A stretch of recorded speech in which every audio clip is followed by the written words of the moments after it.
Hoje eu quero falar com vocês das nossas vidas em comum. Nós que estamos aqui reunidos, não podemos estar aqui reunidos como se isso aqui fosse um clube social, o lugar onde nós nos reunimos para nos ver, o lugar onde nós nos reunimos para fazer algo que nós gostamos em comum. Para isso já existem lugares apropriados. Aqui nós precisamos nos reunir para vivermos segundo a palavra de Deus, para vivermos como um corpo unido, para vivermos como um corpo ligados e partilhando comunhão uns com os outros. E é sobre isso que o sermão de hoje vai falar. As características do corpo de Cristo. Abra sua Bíblia na primeira epístola de Paulo aos Coríntios, capítulo 12. Paulo aos Coríntios, capítulo 12, versículos de 12 a 26. Amém? Diz assim: porque assim como o corpo é um, e tem muitos membros, e todos os membros, sendo muitos, são um só corpo, assim é Cristo também. Pois todos nós fomos batizados em um Espírito, formando um corpo, quer judeus, quer gregos, quer servos, quer livres, e todos temos bebido de um Espírito. Porque também o corpo não é um só membro, mas muitos. Se o pé disser, porque não sou mão, não sou do corpo, não será isso do corpo? E se a orelha disser, porque não sou olho, não sou do corpo, não será por isso do corpo? Se todo o corpo fosse olho, onde estaria o ouvido? E se todo fosse ouvido, onde estaria o olfato? Mas agora Deus colocou os membros no corpo, cada um deles como quis. E se fossem um só membro, onde estaria o corpo? Assim, pois, há muitos membros, mas um corpo. E o olho não pode dizer à mão, não tenho necessidade de ti, nem a cabeça aos pés, não tenho necessidade de vós. Antes, os membros do corpo, que parecem ser os mais fracos, são necessários. E os que reputamos serem menos honrosos no corpo, a esses honramos muito mais. E aos que em nós são menos decorosos, damos muito mais honra. Porque os que em nós são mais nobres não têm necessidade disso, mas Deus assim formou o corpo, dando muito mais honra aos que tinham falta dela, para que não haja divisão no corpo, mas antes tenham os membros igual cuidado uns dos outros, de maneira que se um membro padece, todos os membros padecem com ele.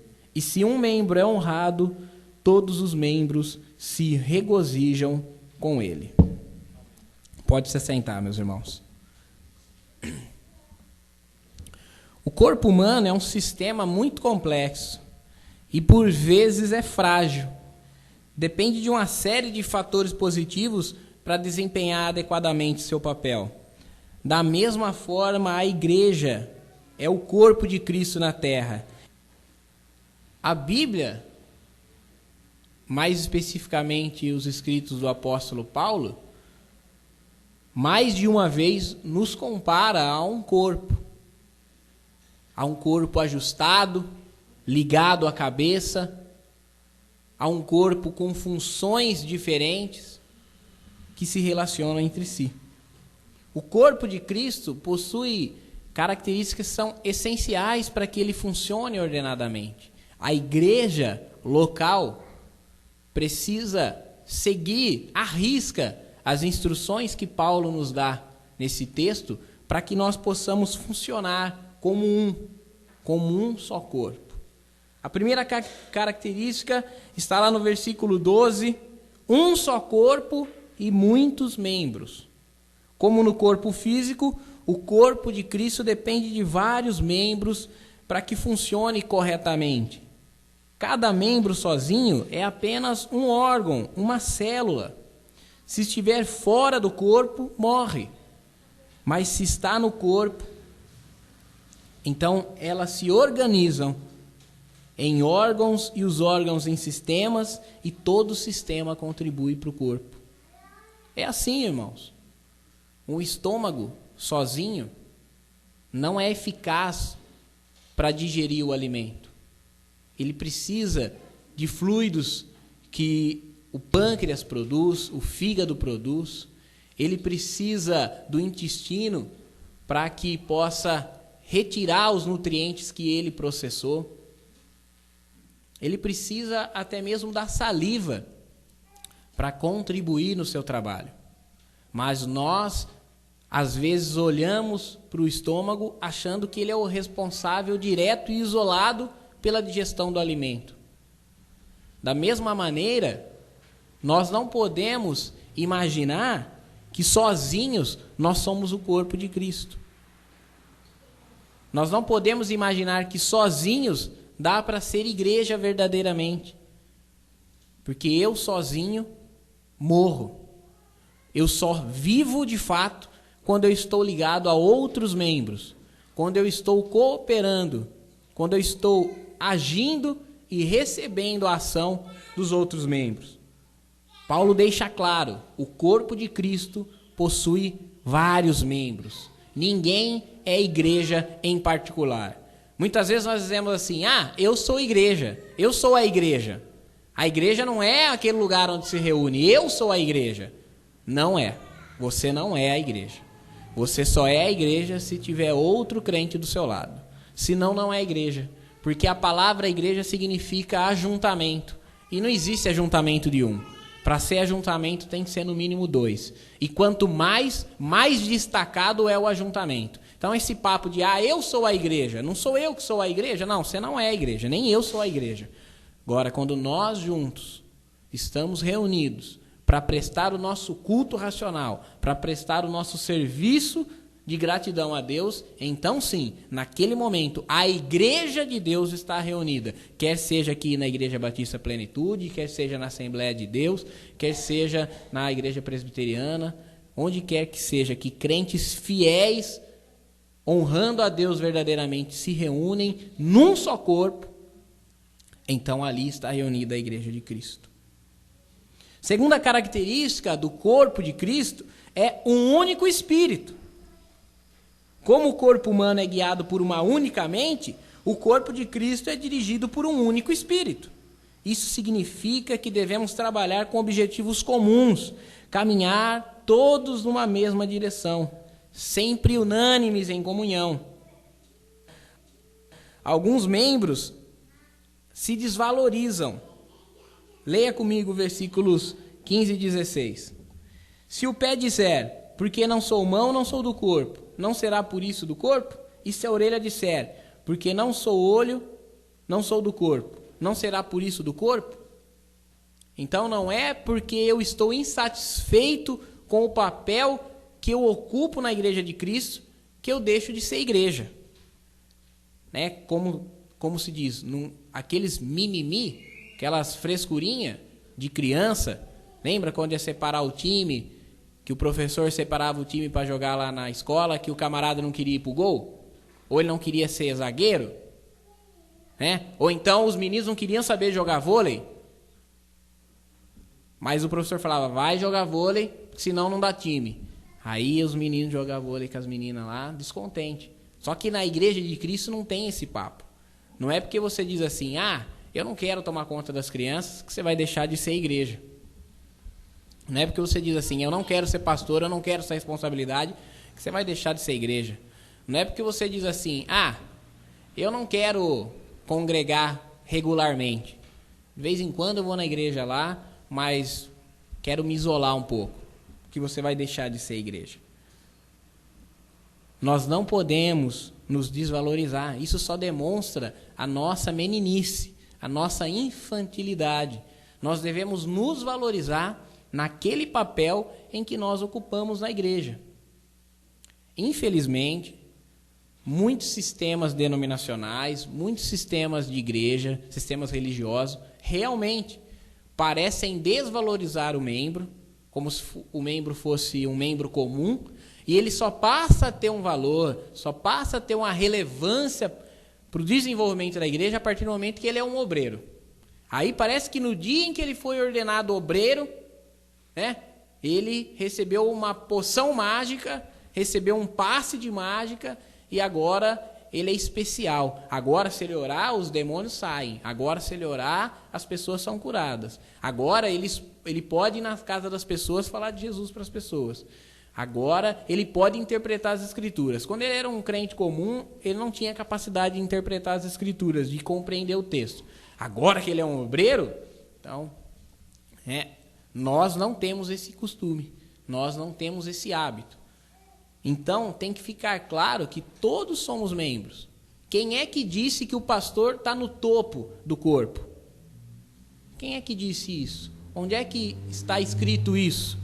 Que o pastor tem um valor superior a uma dessas crianças que estão aqui.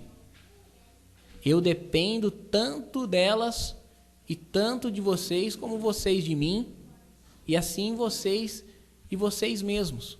Se nós não tivermos unanimidade, um único espírito nos guiando, então nós não teremos êxito. Pensou se você tivesse duas cabeças governando o mesmo corpo, e uma quisesse tomar banho enquanto a outra quisesse comer?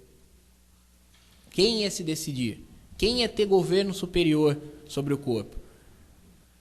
Por isso nós não somos guiados pela cabeça do pastor. Vocês não são guiados pela minha cabeça. Nós devemos ser guiados pelo Espírito de Deus. Sim, há uma liderança. Há um dom de presidir. Há um dom de liderar. Sim, Romanos 12 deixa claro isso. Há dons de servir. Precisamos de pessoas que sirvam. Precisamos de pessoas que contribuam financeiramente. Precisamos de pessoas que ajudem a dar uma varrida na igreja. Precisamos de pessoas que ajudem quando for pintar a igreja. Precisamos de pessoas que ajudem quando for carregar as cadeiras daqui para lá, de lá para cá. Precisamos exercitar os dons de servir, de contribuir. E há um dom de liderar sobre a vida do pastor. Porém, se o pastor dirigir a igreja fora da palavra, fora da direção do Espírito Santo, a igreja, como é um corpo, tem plena condição de identificar se o pastor está fazendo as coisas erradas ou não. A igreja não é gado. A igreja é rebanho, mas só no sentido espiritual. Não pode ser conduzida como gado, a ferro e fogo. Terceira característica do corpo é que cada membro é diferente entre si. No versículo 17, se todo o corpo fosse olho, onde estaria o ouvido? E se todo fosse ouvido, onde estaria o olfato? Todos nós precisamos uns dos outros. Cada membro com suas funções específicas, que tem como finalidade fortalecer o corpo. Quando uma pessoa perde a visão, ele tende a ter um destaque, um destacamento, por exemplo, na audição ou no olfato.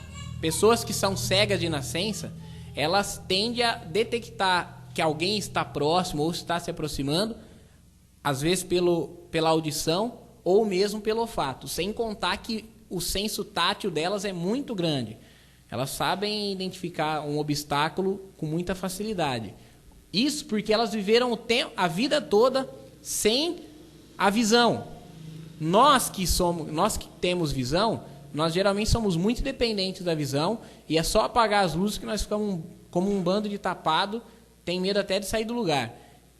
Eu estou praticamente acostumado já com esse ambiente aqui, mas se caísse a força, era capaz de eu tropeçar aqui no púlpito ou numa cadeira, porque nós tendemos a ficar dependentes da visão. Porém, o olho, ele é dependente das mãos que o protegem. Quando estoura alguma coisa perto de você, qual a primeira coisa que você protege geralmente? O olho, você já leva a mão para o rosto, geralmente, né? Por quê? Porque você é tão dependente da sua visão que o seu corpo, instintivamente, cuida em protegê-lo. Assim precisamos ser eu e você. Você precisa ter dons que fortaleçam o corpo, E dons que fortaleçam o corpo, diferentes entre si. Diferente eu de você e você de mim. Diferente homens de mulheres, diferente jovens de adultos, diferente adultos de anciãos. Cada um tem um dom, cada um tem uma necessidade, cada um tem uma importância para aquilo que é útil no corpo. E se são diferentes entre si, a quarta característica é que tem funções. Cada um tem funções específicas. Versículo 18. Mas agora Deus colocou os membros no corpo, cada um deles como quis. Como cada um desempenha um papel importantíssimo no corpo, essas funções são determinadas por Deus. Cada um tem o seu chamado. Não foi você quem escolheu ser quem você é no corpo de Cristo, e não fui eu que escolhi ser quem eu sou no corpo de Cristo. Nós temos um chamado de Deus para exercermos os dons conforme eles nos são dados. Nós temos 3 listas de dons, já foi pregado isso em alguns sermões anteriores. Nós temos uma lista de dons lá em Romanos 12, uma outra lista de dons em 1 Coríntios 12 e uma lista de dons em Efésios 4.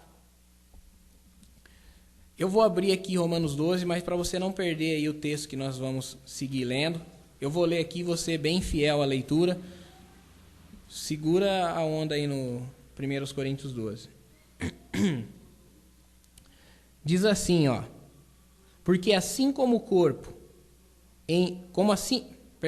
Romanos 12, 4. Porque assim como em um corpo temos muitos membros, e nem todos os membros têm a mesma operação, assim nós que somos muitos, somos um só corpo em Cristo, mas individualmente somos membros uns dos outros, de modo que, tendo diferentes dons, segundo a graça que nos é dada, se é profecia, seja segundo a medida da fé. Então, a lista dos dons é a seguinte: profecia, que aqui tem o sentido de proclamação, e não no sentido de predição, não no sentido de agouros. Um profeta não é um vidente, o profeta é o proclamador. Nós vemos, por exemplo, no ministério de João Batista, ele não faz visão, não recebe visão nenhuma, ele não faz predição nenhuma, e é considerado profeta. O pai de João Batista profetizou a respeito dele, sem predizer nada no futuro, apenas proclamando os escritos. Então, profecia aqui tem o sentido de proclamação. Então, os dons, a partir do versículo 6, são profecia, serviço, ensino, exortação, repartir, presidir ou liderar e exercer misericórdia. Então, essa é a primeira lista de dons. Cada um de nós pode ter um ou mais desses dons, mas nós precisamos identificar quais nós temos e como aplicá-los para que a igreja seja edificada. Nós temos a segunda lista aqui no texto de 1 Coríntios 12, a partir do versículo 7. Diz assim: mas a manifestação do Espírito é dada a cada um para o que for útil. E esse versículo 7 é muito importante para nós entendermos o que é dom e o que não é dom. O que é dom espiritual e o que é oba-oba, o que é meninice da carne. Porque o dom espiritual é para aquilo que for útil. Porque a um pelo Espírito é dado a palavra da sabedoria, ciência, fé, dons de curar, operação de maravilhas, a profecia, discernimento de espíritos, variedade de línguas e interpretação das línguas. Então, meus irmãos, muitas pessoas pensam que qualquer manifestação estranha seja um dom espiritual. Não, às vezes é uma esquisitice sua mesmo, você tem que corrigi-la. Às vezes as pessoas pensam que qualquer forma de emocionalismo dentro da igreja é um dom espiritual. Não é. Não é. Os dons são para aquilo que for útil. E, sim, há uma grande confusão, principalmente no que diz respeito ao dom de línguas. Como usar, para que serve? Para que vai adiantar eu ficar aqui falando 10 frases numa língua que vocês não entendem? Nós vamos perder 10 minutos da pregação. Vamos perder 10 minutos do culto. Línguas, sim, existem. Sim, são genuínas. Mas elas só servem para edificar aquele que fala.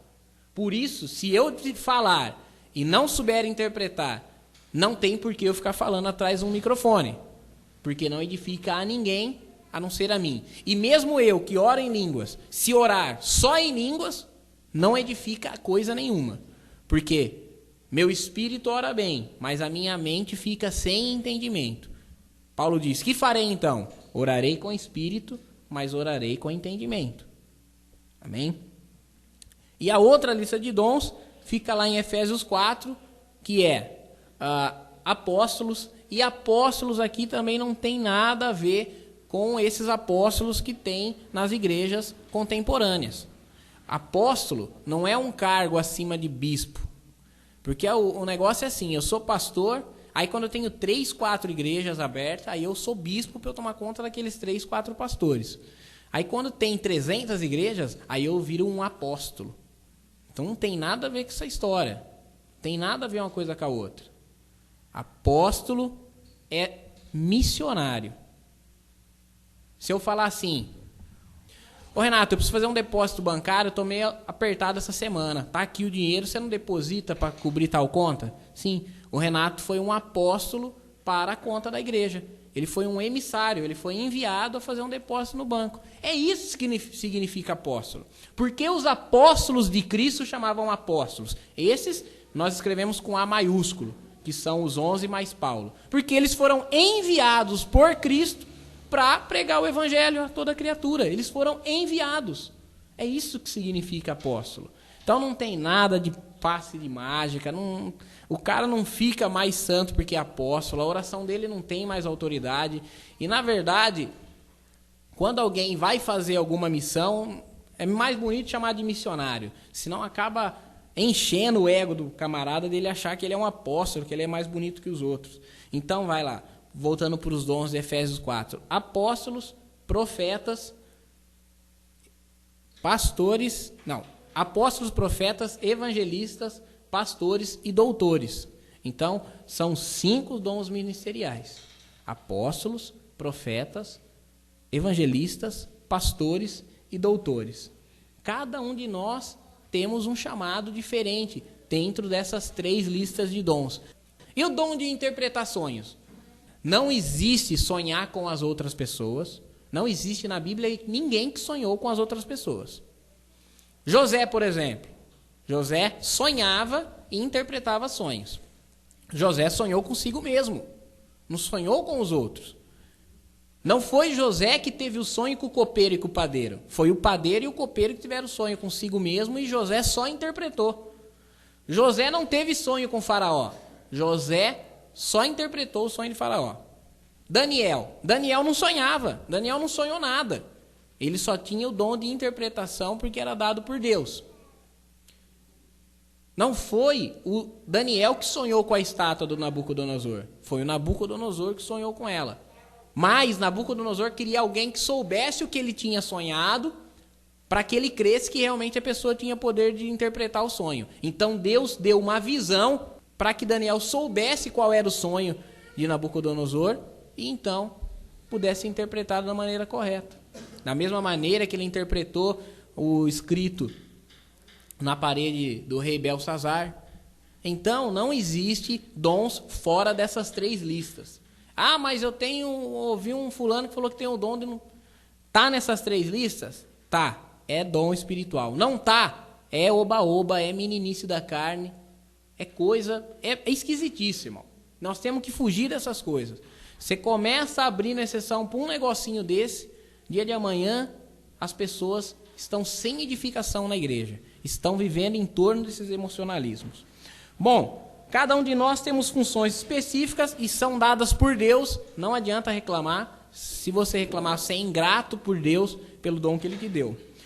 E nós temos dependência uns dos outros. Versículo 21 e 22. O olho não pode dizer à mão, não tenho necessidade de ti. Nem ainda a cabeça aos pés, não tenho necessidade de vós. Antes, os membros do corpo, que parecem ser mais fracos, são mais necessários. Todos nós precisamos uns dos outros. Exemplo que eu dei é o exemplo que Paulo dá. Os olhos são muito importantes para nós, mas as mãos são as principais amigas dos olhos. Os olhos não podem desprezar as mãos, porque ela é a que mais protege ele. Da mesma maneira, nós temos dependência uns dos outros. Se eu for um pastor, mas não tiver ninguém aqui assistindo o meu sermão, do que resolve? E se tiver uma assembleia formada e não tiver um pastor que pregue uma mensagem bíblica, que edificação vai ter? Então nós temos essa dependência mútua. Sexta característica, união e cuidado. Versículo 25. Para que não haja divisão no corpo, mas antes tenham os membros igual cuidado uns dos outros. No corpo físico, a cura das feridas depende de um envolvimento comum e bem ajustado de todas as partes. Quando um membro se fere, não é logo amputado. Primeiro é limpo, esterilizado, suturado, medicado, pacientemente aguarda a sua recuperação, sendo observado e protegido com atenção especial pelos demais membros. Se eu faço um corte no dedo, dói pra caramba. Pode dar febre, pode dar dor de cabeça. Eu vou lá e corto o dedo para resolver o problema? Não. Eu vou no médico. Vamos supor que eu tenha cortado com um objeto sujo. Aí o médico vai lá, vai abrir, vai limpar, vai costurar, vai fazer um baita de um curativão assim, gigante. Depois de um tempo eu tenho que tirar aquele curativo para a ferida respirar. Tá sensível, tá doente, tá doendo ainda. Tem que tomar medicamento para não dar dor de cabeça, para não dar infecção. Leva tempo. Se um membro na igreja se torna problemático por uma conduta, por um pecado, seja lá pelo que for, é preciso ter paciência dos demais para tratá-lo, para curá-lo.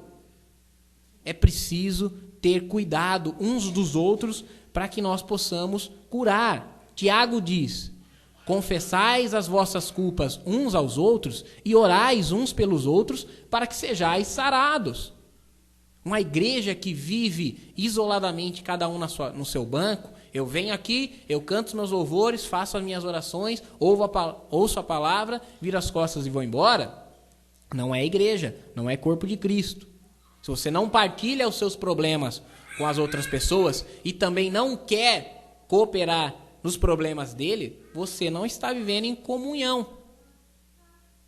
A igreja precisa ter uma comunhão maior do que a da família, maior do que dos irmãos. Jesus falou, quando perguntado a respeito da sua família, ele disse: está aqui o meu irmão, está aqui a minha irmã, está aqui a minha mãe. Aquele que ouve as palavras de Deus e as pratica, esse é o meu irmão, a minha irmã e a minha mãe. A verdadeira família é aqueles que cooperam uns com os outros. Muitas vezes a sua família consanguínea não te compreende tanto quanto um amigo. Você considera muito mais aquele seu amigo que te compreende e que te dá conselhos bons, que te repreende nas suas besteiras, do que muitas vezes a família consanguínea que te ignora ou que te desvaloriza. A igreja, muito mais. A igreja precisa superar essa deficiência do relacionamento. Sétima característica, é lógico que se eu tenho união e cuidado, eu tenho comunhão. Versículo 26. De maneira que se um membro padece, todos os membros padecem com ele. Se um membro é honrado, todos os membros se regozijam com ele. Nós temos que ter comunhão. Um só. Unanimidade. Estamos todos ligados e é por isso que recebemos os mesmos estímulos e os mesmos sentimentos, e, consequentemente, as mesmas dores.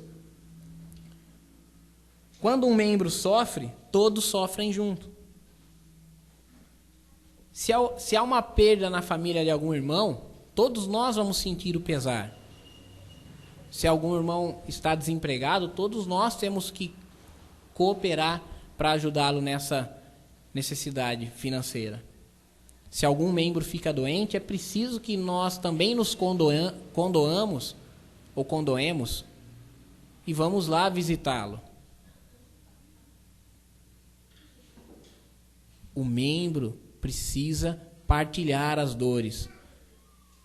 Caridade não é dar o seu dinheiro aos pobres. Isso é filantropia. Caridade é sofrer com aquele que está sofrendo. Jesus poderia ter falado: Judas, pega o dinheiro aí da bolsa e compra pão para dar para esse pessoal. Aquela multidão, 5.000 homens, fora mulheres e crianças famintos. Ele disse: não, dai vós de comer a eles. Senhor, mas nós não temos aqui senão 5 pães e 2 peixes. Beleza? É com o que nós temos que fazer a diferença. E não esperar ter em abundância para fazer com que sobeja. E se quando um sofre, todos sofrem, quando um é honrado, todos... Como? Não, senhor. Que papo é esse? Se eu recebo um aumento salarial, você também recebe? Se eu ganho minha casa própria, você também ganha. Se eu troco de carro, você também troca. Quando um é honrado, todos se alegram. Porque senão, um é honrado e os outros sentem inveja, sentem ciúme, cobiçam a alegria do outro. Então, quando eu for honrado, não espere o mesmo de você. Eu vou ficar torcendo para o dia que você for honrado, eu me alegrar junto com você. Então, o dia que eu receber a minha promoção no emprego, você não vai receber a sua, mas eu posso fazer uma jantinha lá em casa e sei lá, e aí todo mundo se alegra junto. Então, quando um sofre, todos sofrem. Mas quando um é honrado, todos se alegram com a honra que o outro recebeu. Amém? Em todas essas características se diferenciam os membros das próteses. Preste atenção nisso. Nessas características que nós observamos, um corpo, muitos membros, com um único espírito, membros diferentes entre si, com funções específicas, dependentes uns dos outros, vivendo em união e cuidado mútuo e partilhando a comunhão, a experiência da comunhão, é nessas características que se diferenciam os membros das próteses. Os membros crescem junto uns dos outros, sofrem juntos e se alegram juntos. As próteses não estão ligadas ao corpo. Quando quebram, são substituídas. Quando o corpo cresce, a prótese não cresce junto. O corpo de Cristo é perfeito, é gerado por Deus, dirigido pela mente de Cristo, e cada membro necessita estar bem ajustado para um bom funcionamento e um crescimento ajustado. Irmão, não seja uma prótese no meio da igreja. Se envolva, participe da igreja como um membro vivo. Faça parte do corpo, como Cristo te levantou. Exercite os seus dons com sabedoria, no seu tempo adequado, e faça parte de um corpo bem ajustado. Nós todos, bem ajustados, ligados à cabeça que é Cristo, cresceremos ordenadamente num crescimento de Deus. Então, nós vamos produzir muito fruto e vamos ser uma bênção em nome de Jesus.